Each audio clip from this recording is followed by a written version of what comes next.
The massive chamber fell silent as High Chancellor Vextar raised his crystalline hand. 12 alien species sat in judgment, their eyes fixed on the small group of humans standing in the center of the room.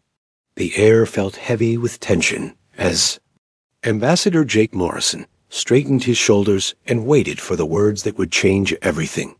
After 3 days of deliberation, the Galactic Council has reached its decision, Vextar announced, his voice echoing through the crystal.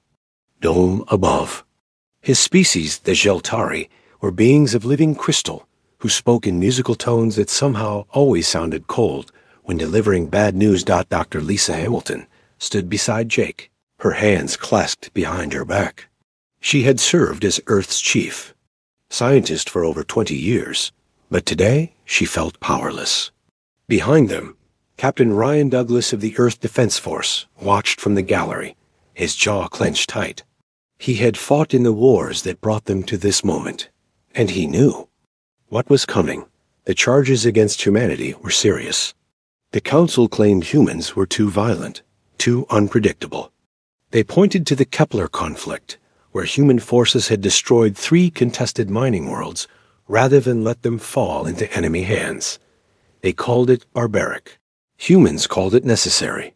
The human species has shown a consistent pattern of aggression that threatens galactic peace, Vextar continued. Your military tactics violate every principle of civilized warfare.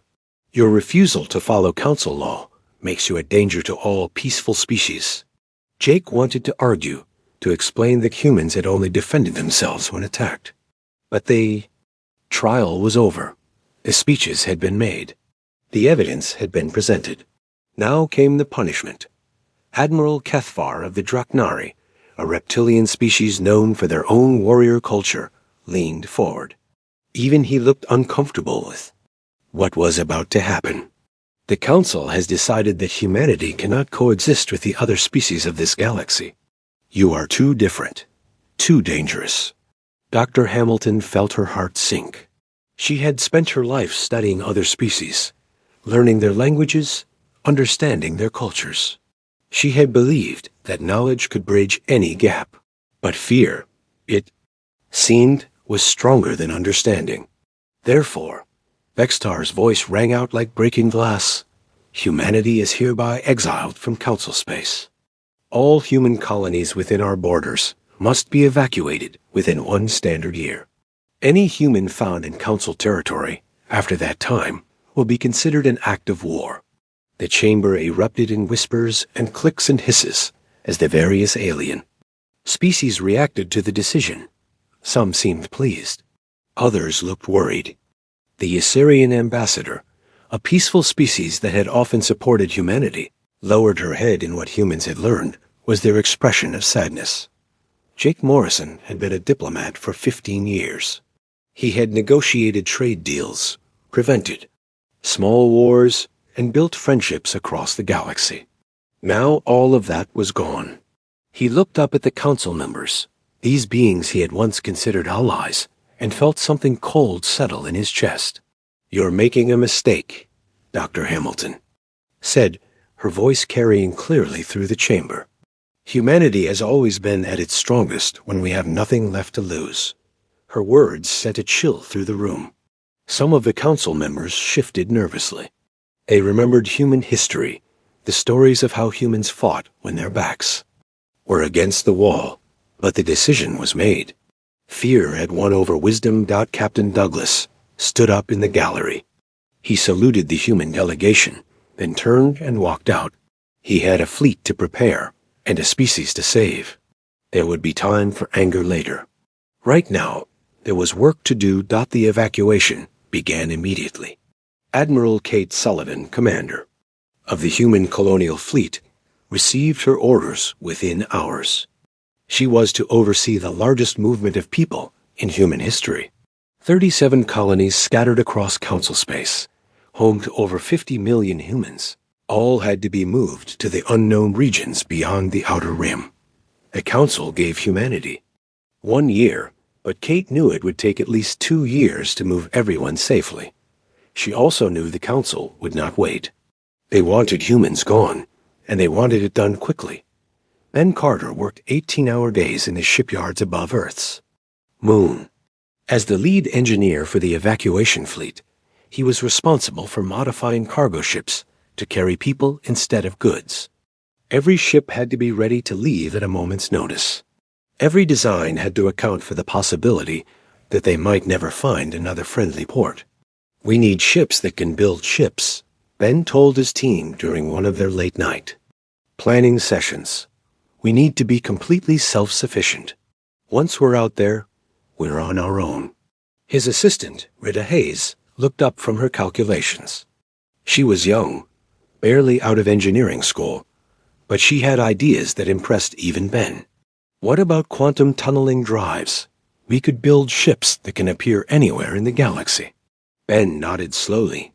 It was dangerous technology, barely tested, but it might be their only advantage in the years to come. "Start working on it. We're going to need every edge we can get."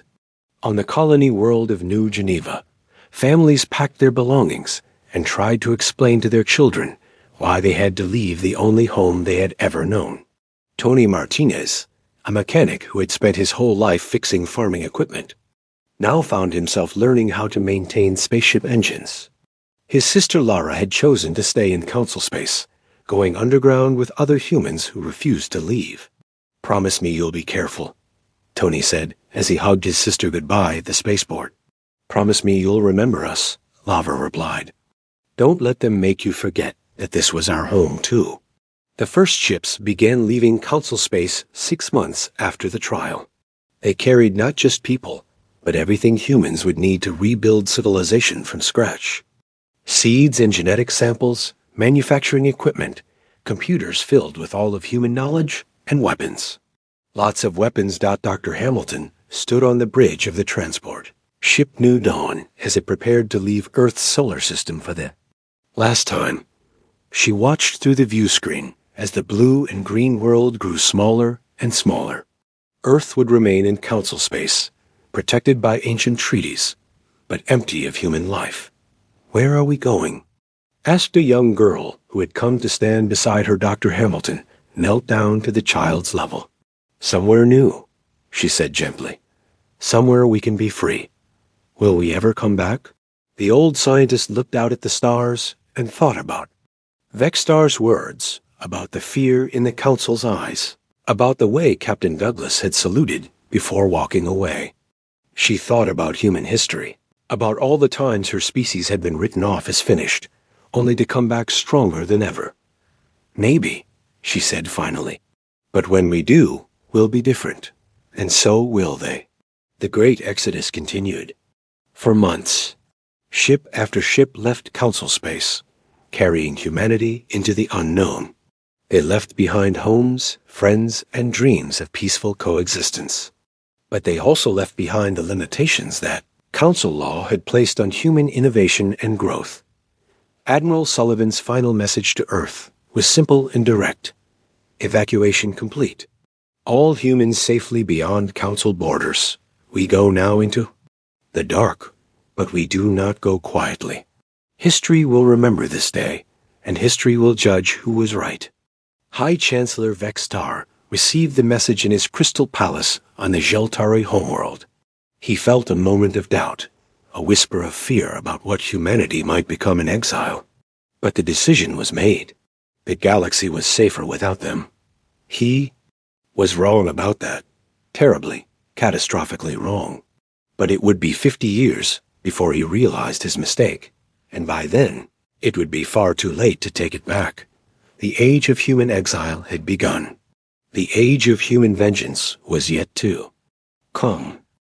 50 years had passed since the Great Exile, and New Haven looked nothing like the barren rock that the first human ships had found in the outer darkness. Director Steve Walsh stood on the observation deck of the central tower, watching construction. Crews work on the newest district of the city. Where once there had been only dust and stone, now gleaming buildings reached toward an alien sky. The early years had been brutal. Steve remembered them well, even though he had been just a child when his family arrived on the transport ship Freedom's Call. His father had died in the first winter. along with thousands of others, as humans struggled to adapt to a world that seemed determined to kill them. The air was thin, the soil was poison, and the weather changed without warning. But humans were stubborn. They learned to breathe the thin air and filter the toxic soil. They built underground shelters when the storms came and created new farming methods that worked in alien dirt. Most importantly, they stopped thinking like colonists and started thinking like survivors. Dr. Amy Foster had been the key to their survival. Her research lab, built into the side of a mountain, had produced breakthrough after breakthrough. She developed the atmospheric processors that made the air breathable, the soil treatment systems that made farming possible, and the genetic modifications that helped humans adapt to their new world. "We're not trying to make this planet like Earth," she had told the early settlers. "We're trying to make ourselves better than we were on Earth." Commander Nick Torres had taken that philosophy and applied it to the military. The old Earth Defense Force was gone, replaced by something new and dangerous. His soldiers trained in the harsh wilderness beyond the city, learning to fight in environments that would kill most other species. They developed new tactics based on speed, stealth, and the ability to appear where enemies least expected them. The humans had also learned to hide. New Haven was invisible to most sensors, protected by technology that Ben Carter had developed. In the early days of exile, ships could pass within a few thousand kilometers and never know that millions of humans lived and worked below them, but they were not completely cut off from the outside galaxy. Tony Martinez received regular messages from his sister Lavra, who had built an underground network of humans still living in Council space. Her latest message had been troubling. "The Council is scared," Laura's recorded voice said as Tony played. The message in his workshop: "Something's happening in the deep core, beyond the Vorthic territories. Ships are disappearing. Whole star systems are going dark." Tony paused his work on the quantum drive components that Rita Hayes had designed. Rita was Ben Carter's former student, and she had taken his theories about faster-than-light travel and made them reality. Her ships could appear anywhere in the galaxy within hours, a capability that no Council species possessed. "They're calling it the Great Silence," Laura's message continued. "But the Vorthic aren't silent. They're moving, fast, and they're heading toward Council space." Tony had heard of the Vorthic hive. Every human had. They were the nightmare that lived beyond the edge of known space, a species of bioengineered killers that consumed everything in their path. The Council had always assumed they were too far away to be a threat. That assumption was about to prove deadly wrong. On the scientific research station orbiting New Haven's smaller moon, Dr. Jenny Clark monitored deep space communications. Her job was to listen to the galaxy's radio chatter and piece together what was happening in Council space. What she heard lately had been keeping her awake at night, that the transmissions were fragmentary and often coded, but the pattern was clear. Systems were going dark along the galactic core, one after another. The last messages from those systems were always the same: requests for help that were cut off mid-transmission. Jenny's analysis showed the Vorthic were not expanding randomly. They were following trade routes, hitting the most populated systems. First, they were organized, intelligent, and absolutely ruthless. The Council's military forces were falling back toward their core worlds, but they were not retreating fast enough. General Paul Baker reviewed the intelligence reports in his underground command center. As the head of New Haven's military, he had been preparing for this day for 50 years. Not specifically for the Vorthic, but for the moment when humanity would be called upon to save the galaxy that had exiled them. His forces were unlike anything the galaxy had ever seen. 50 years of training in impossible conditions had created soldiers who could survive anywhere and fight anyone. They used weapons that Council species had never imagined, tactics that conventional military doctrine said were impossible. Most importantly, they had no fear of death.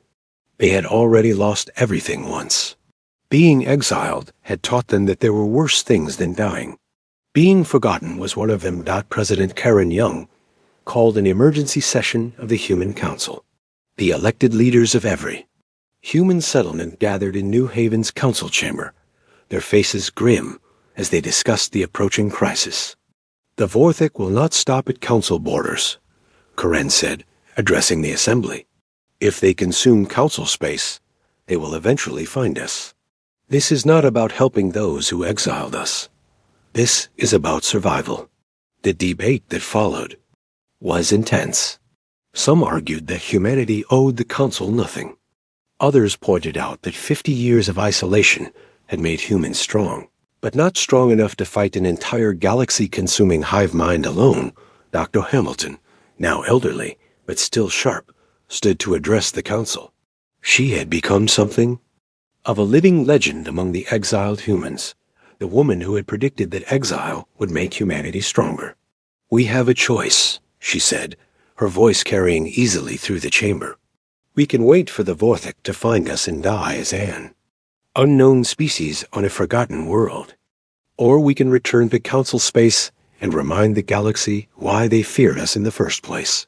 The vote was unanimous. If the council asked for help, humanity would provide it, but they would do so on human terms. Rita Hayes worked around the clock to prepare the fleet. Her quantum tunneling drives would allow human ships to strike anywhere in the galaxy without warning.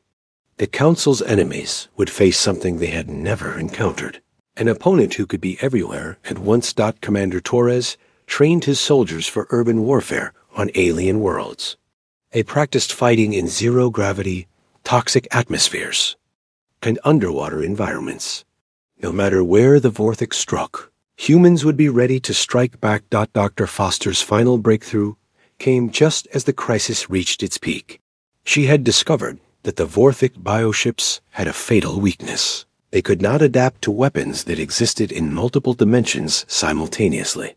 Human quantum technology could exploit this weakness in ways that conventional council weapons could not. The first official contact between humans and the Council in 50 years came through Laura Martinez's underground network. A desperate message from High Chancellor Vextar, transmitted through 7 layers of secret channels, finally reached Director Walsh's office. "The hive has broken through our outer defenses," the message said. 17 systems have fallen in 6 months. Our military estimates we have less than 2 years before they reach the core worlds. We need help. We need humanity. Steve Walsh read the message 3 times before responding. His reply was short and direct. "Send an official representative to New Haven. We will discuss terms." The response came within hours. Ambassador Kelthara of the Assyrian would arrive within the week. She was one of the few council members who had opposed humanity's exile 50 years earlier.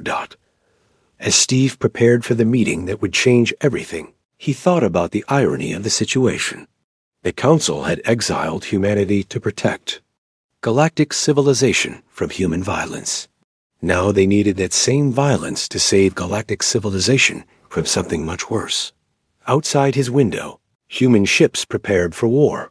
They were sleek, deadly vessels that bore no resemblance to the clumsy evacuation transports that had brought humanity to this world. 50 years of exile had transformed humanity from refugees into something far more dangerous, the galaxy's last hope. The Vorthic were about to learn what the Council had forgotten. Humanity was not the species you exile when you want peace. Humanity was the species you call when you need war. The Geltari crystal cities were dying. High Chancellor Vextar watched from his palace windows as the evacuation ships lifted off, carrying thousands of his people toward the inner core worlds. The bioships of the Vorthic hive had consumed 17 star systems in just 6 months, and they showed no signs of slowing down. Admiral Kethvar's final report lay on Vextar's desk, the pages marked with the blood-red seal of military disaster. The Draknari admiral had been the Council's finest military commander, leading fleets that had kept peace in the galaxy for over a century. Now he was dead, his flagship consumed along with 3 entire battle groups at the Rigel defense line. Report made for grim reading. The Vorthic bioships were unlike anything the Council had ever faced. They absorbed energy weapons, adapted to projectile fire, and seemed to learn from every battle. Worse, they fought without fear, without hesitation, and without mercy. They simply consumed everything in their path and moved on to the next target. They fight like machines, Admiral Kethvar had written in his final transmission, but they think like predators.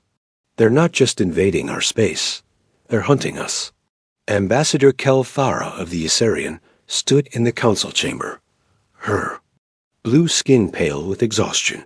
She had just returned from New Haven, and the news she brought was not what the council wanted to hear. The humans will help us, she announced to the assembled representatives. But they have conditions. The chamber erupted in angry clicks and hisses. Several council members demanded to know how the exiled humans dared to make demands. Others argued that humanity should be grateful for the chance to redeem themselves. What do they want? Asked Admiral Zexra, the new military commander who had replaced the fallen Kethvar.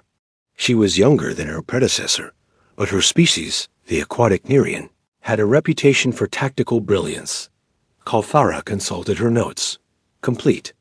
Autonomy for human space. The right to settle any unclaimed worlds. Recognition that the exile was unjust. And full authority over their own military operations. The demands sent shockwaves through the council. 50 years ago, they had exiled humanity to prevent them from gaining too much power. Now they were being asked to give humans even more power than they had possessed before.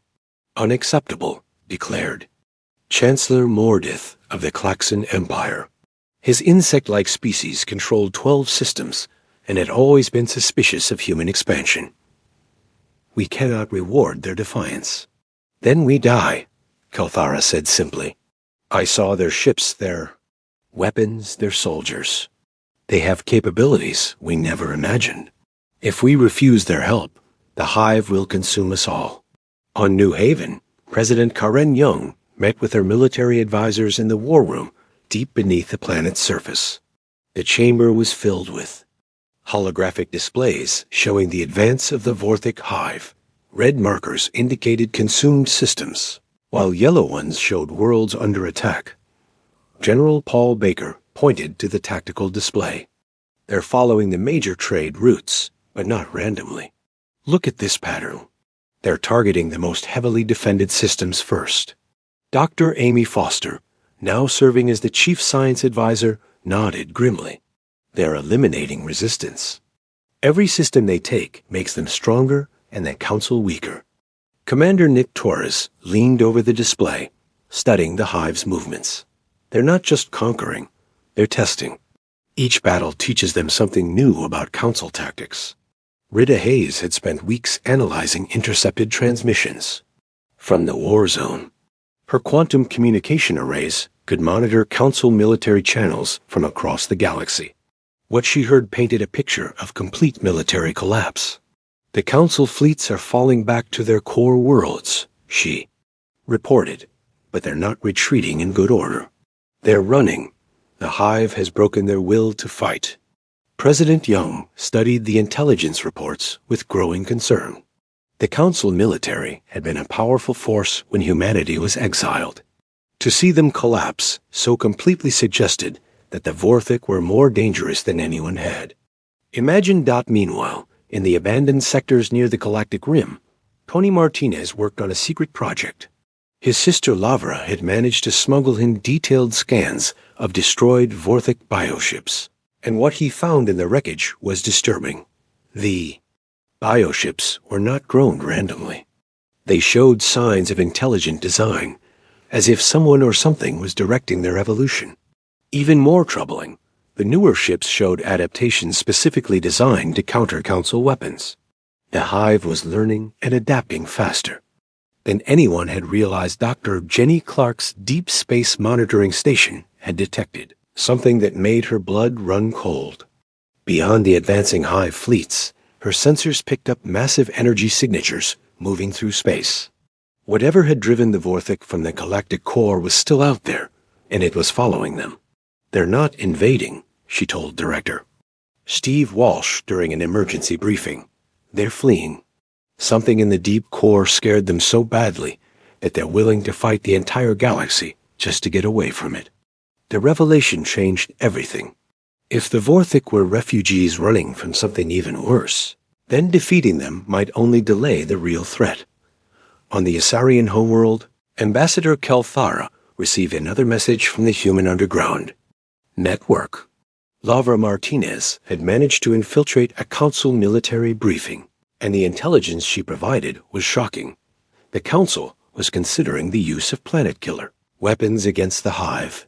They were so desperate that they were willing to destroy their own worlds rather than let them fall to the bioships. The plan would kill billions of council citizens, but the military commanders believed it was their only option. Back on New Haven, the human leadership debated their response to the council's growing desperation. Some argued that humanity should wait for the council to exhaust itself fighting the hive, then emerge to claim the ruins of galactic civilization. Dr. Hamilton, despite her advanced age, remained the voice of human conscience. "We are not scavengers," she told the assembled. "Leaders. If we help only to profit from the council's weakness, we become the monsters they said we were." General Baker had been studying the hive's biotechnology with growing fascination. Human quantum weapons might be effective against traditional bioships, but the hive was evolving rapidly. Each destroyed ship provided genetic material for the next generation, making them stronger and more adaptable. "We need to hit them fast and hard," he told President Young. "If we give them time to adapt to our weapons, we'll lose our only advantage." Commander Torres was already preparing his forces for deployment. The soldiers of New Haven had trained for 50 years in impossible conditions. They were ready for war against an enemy that had never faced human tactics. Rita Hayes completed the final modifications to the human fleet. Her quantum tunneling drives would allow human ships to appear anywhere in council space within hours. The Vorthic would face an enemy that could strike from multiple directions simultaneously. The decision came suddenly. A desperate transmission from the Elathi Empire announced that their sun cities were under attack. The energy-manipulating species that had once scorned human primitive technology were begging for help against bioships that absorbed their most powerful weapons. President Young gave the order that would change the course of galactic history. "Prepare the fleet. Send word to the council. Humanity is coming home." As human ships powered up their quantum drives and prepared for the journey back to council space, High Chancellor Vextar received the message he had been dreading and hoping for in equal measure. "The Terran intervention force is en route to council space," the transmission announced. "We will arrive at the coordinates you provide within 72 hours. Prepare your forces to follow human tactical command." Vextar's crystalline hands shook as he read the message. 50 years ago, he had voted to exile humanity because they were too dangerous to coexist with civilized species. Now that same danger was humanity's gift to a galaxy that had run out of hope. Exiles were coming home, and they were bringing war with them. The Vorthic Hive Queen floated in the bioneural chamber at the heart of her massive flagship, her consciousness connected to trillions of bioships spread across the galaxy. She was ancient beyond measure, a creature of pure malevolence that had consumed countless worlds in her flight from the darkness at the galactic core. Through the eyes of her warrior forms, she watched the crystal cities of the Sheltari burn. The energy beings had tried to hide in their sun forges, but her bioships had learned to absorb stellar radiation. Nothing the council species possessed could stop her advance toward the core worlds. Yet, something troubled the Hive Queen. Reports from her scout forms spoke of ships that moved strangely, appearing and disappearing without warning. The genetic memories of her consumed enemies contained no reference to such technology. A new player had entered the game. High Chancellor Vextar stood in the ruins of what had once been the Council's proudest military academy. The Elathi Sun cities were gone, consumed by bioships that had somehow learned to feed on pure energy. The aquatic Nerean had lost 3 of their oceanic worlds to creatures that could survive in the crushing depths of alien seas. Ambassador Kelthara approached him across the rubble-strewn courtyard. Her usually calm demeanor was cracked with exhaustion and fear. "The human fleet has arrived at the Centauri staging area," she reported. "They're requesting permission to dock at Council. Station Alpha." Vextar felt his crystalline body vibrate with barely controlled emotion. Council Station Alpha was the military headquarters of the Galactic Alliance, a symbol of council power that had stood for 3,000 years. Now they were inviting their former enemies to its command centers. "How many ships?" he asked. 47. "Vessels. But Chancellor, these are not the ships we remember. Our sensors can barely detect them. They seem to exist partially outside normal spacetime." The journey to Council Station Alpha was a humbling experience for the old Chancellor. The station itself bore the scars of recent hive attacks, its outer rings blackened and twisted by BO acid. Emergency repair crews worked around the clock to keep the massive structure operational. President Karen Young arrived aboard the flagship New Destiny, a sleek vessel that seemed to shimmer between dimensions. She was older now, hair white and her face lined with the responsibilities of leading a species in permanent exile. But her eyes held the same determination that had driven humanity to survive 50 years in the wilderness. The meeting took place in the Council's formal diplomatic chamber, a room designed to impress visitors with the majesty of galactic civilization.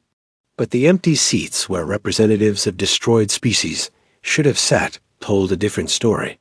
The hive had already claimed a terrible toll. 50 years ago, you exiled us from this chamber, President Young said, her voice carrying clearly through the vast space. You called us too dangerous, too violent, too unpredictable. Now you invite us back because you need that danger. Dr. Lisa Hamilton, now ancient but still sharp, served as humanity's chief negotiator. She had been present at the original exile, and the irony of her current position was not lost on her.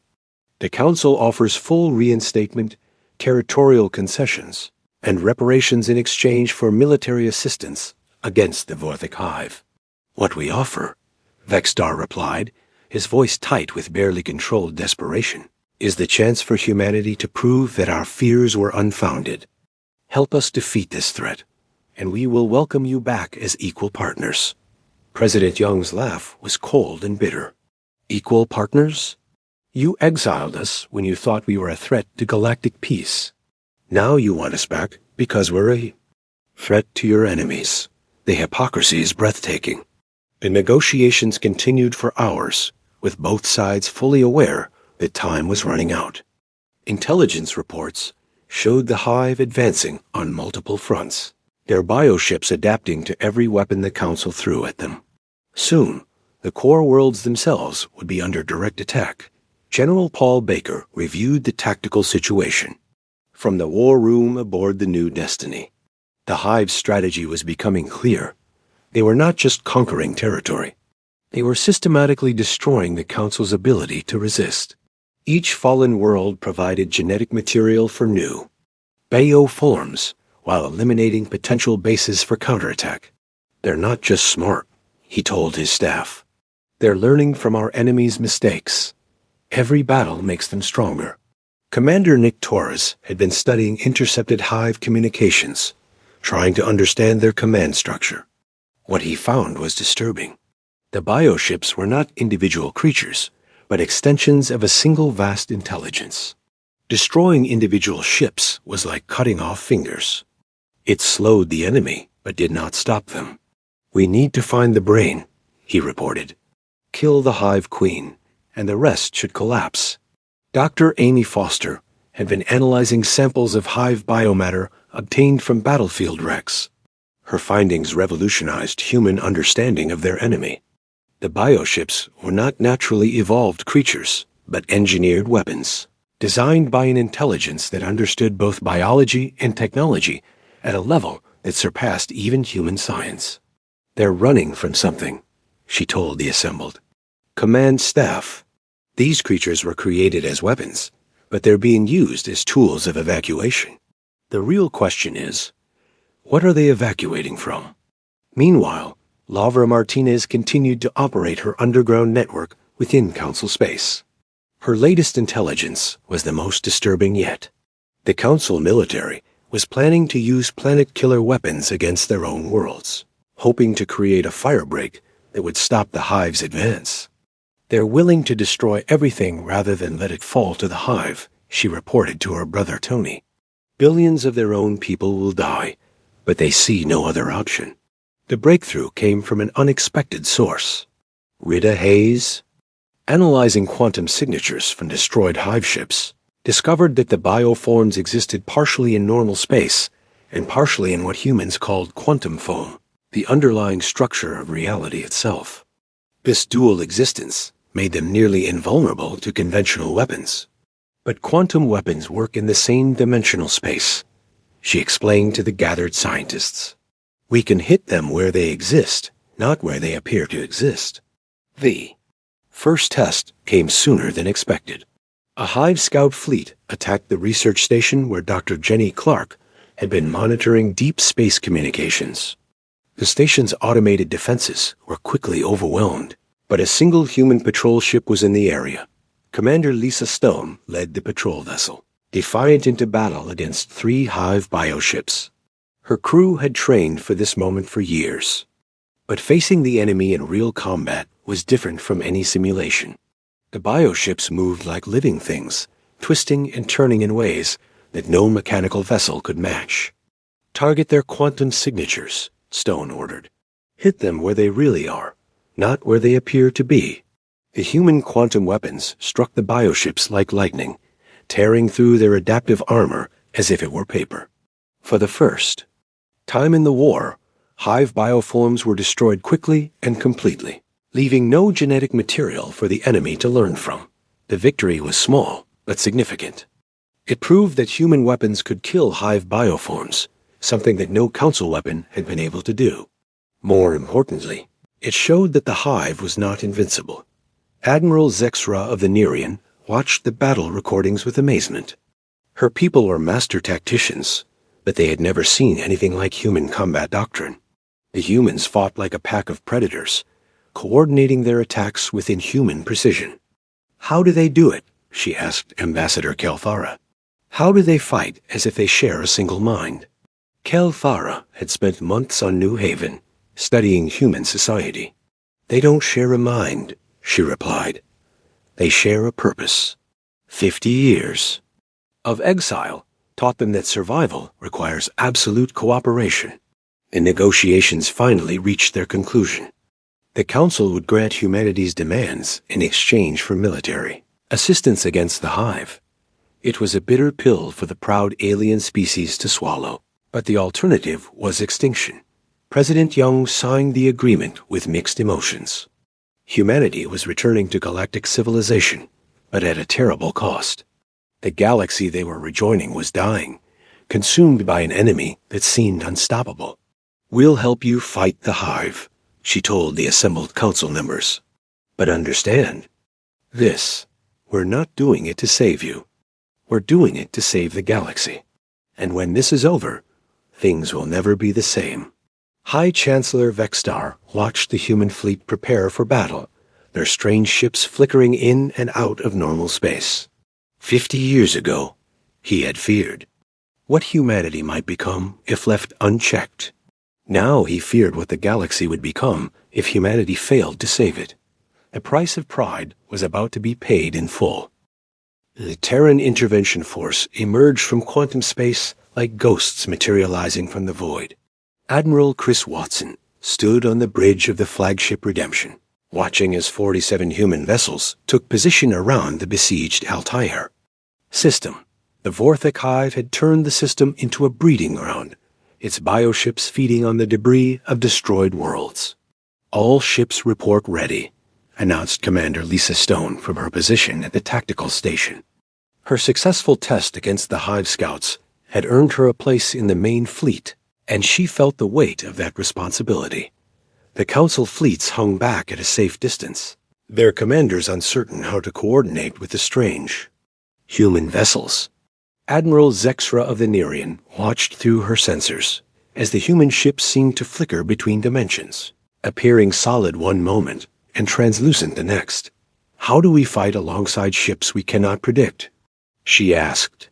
Her tactical officer. "We don't," came the reply from Admiral Watson over the communication channel. "You watch. We fight. Try to keep up."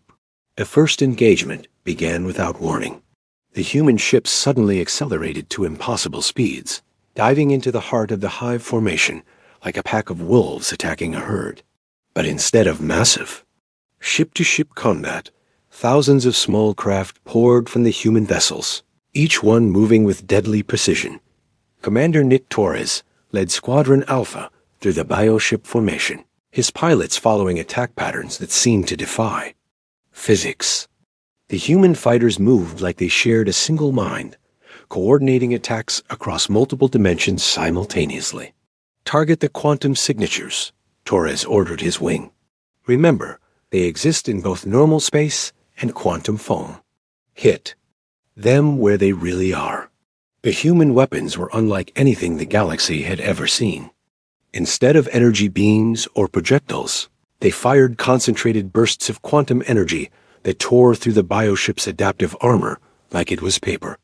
The hive creatures, evolved to counter conventional weapons, had no defense against attacks.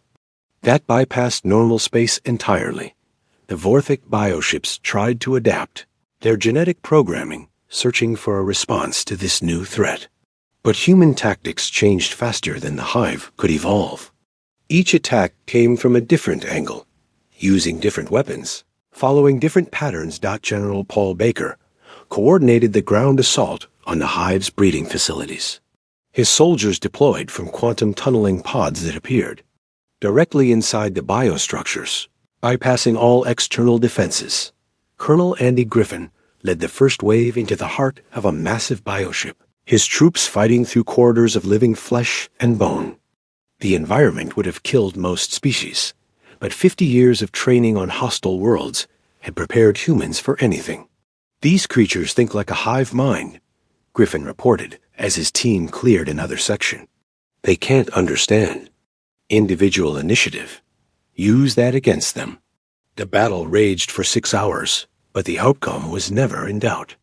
The Vorthic bioships, invincible against council weapons, fell like leaves before the human assault. When the last bioform was destroyed, the Altair system was free for the first time in months. But the real breakthrough came from Dr. Amy Foster's research. Working with samples of destroyed bioships, she had developed something that would change the course of the war, a quantum virus that could spread through the hive's bioneural networks. "Their greatest strength is their connection," she explained to the assembled commanders. "They share information instantly across the entire hive, but that also makes them vulnerable to attacks that spread through their communication system." Virus was deployed at the Battle of Proxima Centauri, when the hive had massed their largest fleet. As human ships engaged the bioforms in conventional combat, Rita Hayes released the quantum virus from a specially modified probe. The effect was immediate and devastating. The virus spread through the hive's collective consciousness like wildfire, corrupting their bioneural networks and turning their shared intelligence against itself. Bioships that had fought as a unified force suddenly began attacking each other, their programming confused and corrupted. The Vorthic Hive Queen felt the virus tearing through her consciousness like acid. For the first time in eons, she experienced something she had never known: fear. These humans were not like the council species. They fought with a creativity and unpredictability that her ancient mind could not comprehend. "What manner of beings are these?" she transmitted to her remaining bioforms. "They attack the very essence of thought itself." The answer came from the genetic memories of consumed council worlds. Humans were the species the council had exiled for being too dangerous. They were the warriors who fought without fear, who turned every disadvantage into a weapon, who grew stronger with each defeat. The Hive Queen's final transmission echoed across the galaxy as her bioneural networks collapsed, The Devourers are coming. We were merely the first to flee. These humans, they may be the only ones who can stop what follows us." With those words, the Vorthic hive died. Bioships across the galaxy simply stopped functioning, their controlling intelligence destroyed by humanity's quantum virus.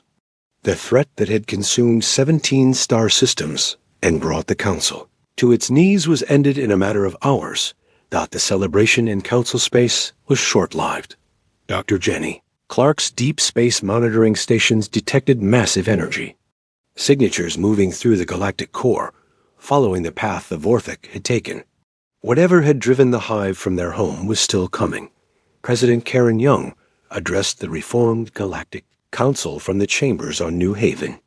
The Council had agreed to meet on the human world, acknowledging humanity's role in saving galactic civilization. "You exiled us to protect your civilization from our violence," she said, her words carried to every world in Council space. "Instead, you created the warriors who would save your civilization with our violence. The price of that irony is a debt you can never repay."